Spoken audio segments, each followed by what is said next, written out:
Hey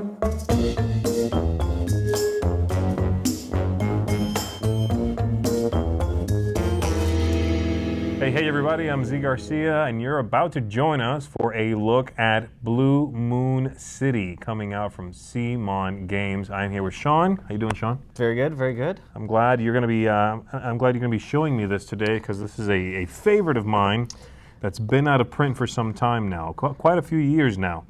And I know that I was surprised, I should say, that you guys were bringing it back. And now that I know you're doing it, I am very happy to dive in and take a look at it. So, for those of you that don't know anything about the game whatsoever, because like I said, it hasn't really been available for a while, we're going to give you a look at how it works. Just a brief overview of what you can expect to find in the game, how you can expect it to play.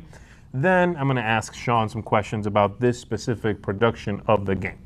So let's take it away. All right, so yes, this is Blue Moon City by Dr. Reiner Knizia. And the idea of this is Blue Moon City was once a wonderful capital city, but it has suffered from many years of war and really has been reduced almost to rubble. Now the wars are over, but the time to rebuild is just starting. So you're going to take control of one of the factions in the city, and you're going to move around on your turn, and you're going to enlist the help of the people of the city to help rebuild the different buildings. Okay. And you're going to get rewards for doing so, and eventually what the great goal of the game is to earn crystals that you can use to contribute to the reconstruction of the Citadel. And so the Citadel is in the center of the town, and it was a sign of their wealth and prosperity and strength. And so that's a huge goal for the people of the town. And so whoever can contribute the most to rebuilding the Citadel is going to win the game. All right, sounds good. So what you've got here set up is a game that is somewhat in progress already. Yes. So we might be 20 minutes or so into the game, let's say. Sure. Let's walk through a turn.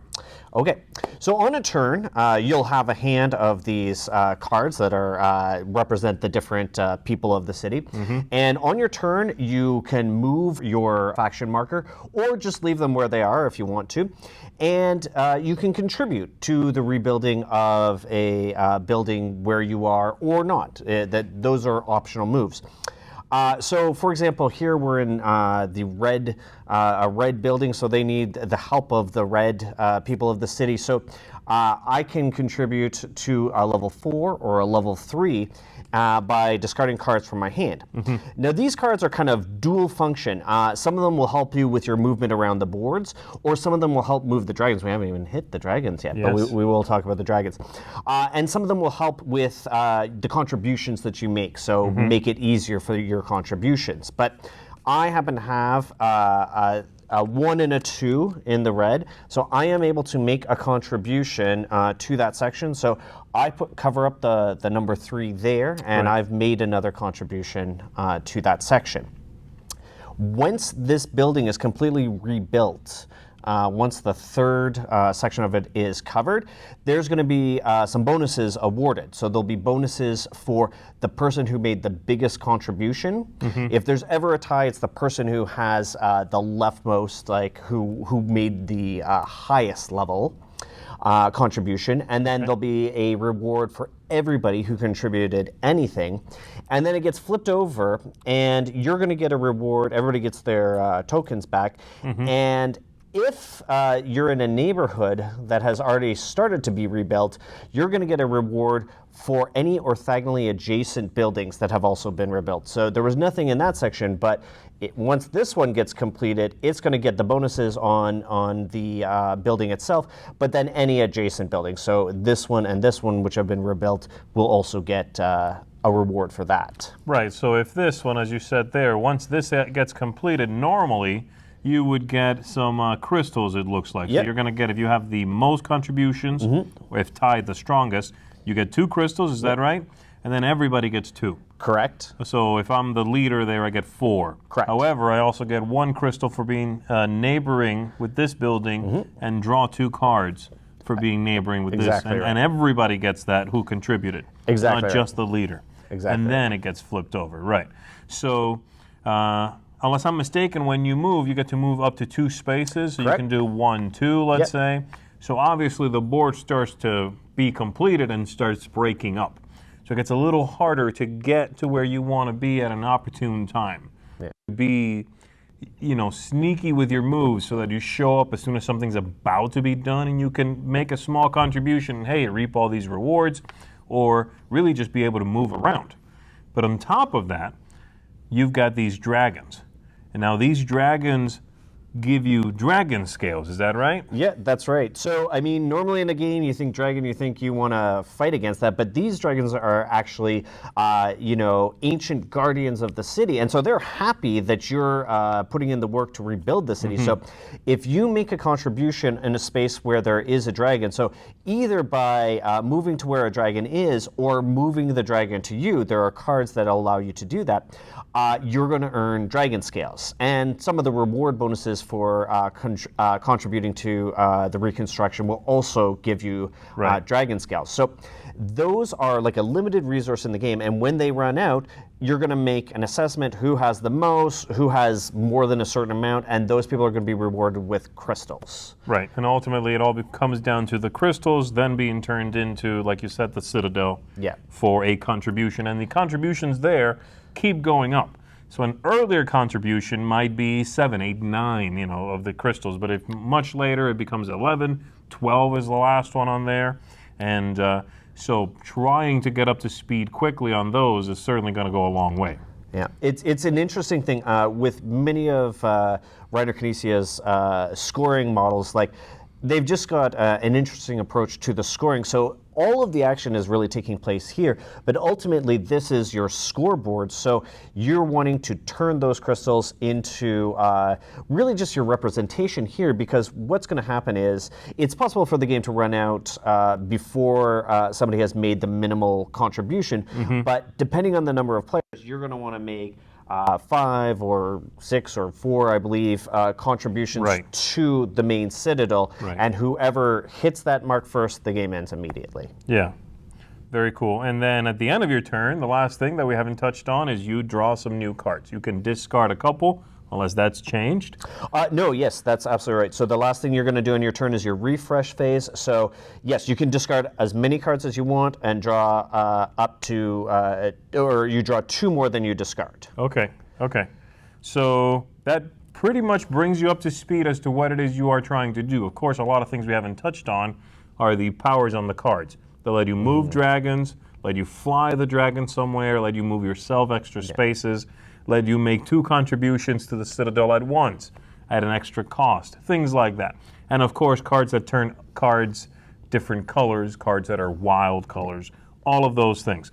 So now that you have an idea of how the game works, I've enjoyed this game, as I said, for years, so I'm curious about this version. Let me ask you a couple of questions about it. First of all, are there any mechanical differences to this one? No, it's the same game. Knizia is again a classic designer, so we want to keep everything the same. Mainly, the differences are cosmetic. So we've given it the CMON facelift. Really nice art, updated faction tokens, updated dragons, and really just kind of wanted to provide it for a market that may have missed the original version of it. Oh, absolutely, yeah. But all the tiles, all of the rewards are 1-to-1, same as the original. I believe 100%. This is still a prototype, so there still might be changes made in the final version, but I think pretty much everything is exactly the same. Okay. Now, I love the artwork of the original, largely because it came from, most of it, the artwork that was in Blue Moon, which was a 2-player card game that really just related to this in theme.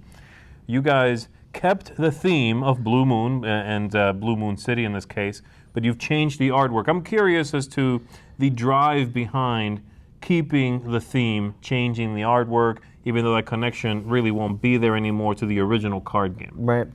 Well, because it is the same game and because we wanted to stay true to sort of like the original idea of Reiner Knizia, we didn't want to we didn't want to separate ourselves from that original game so much as just bring our own twist to it, bring our own sort of aesthetic to it.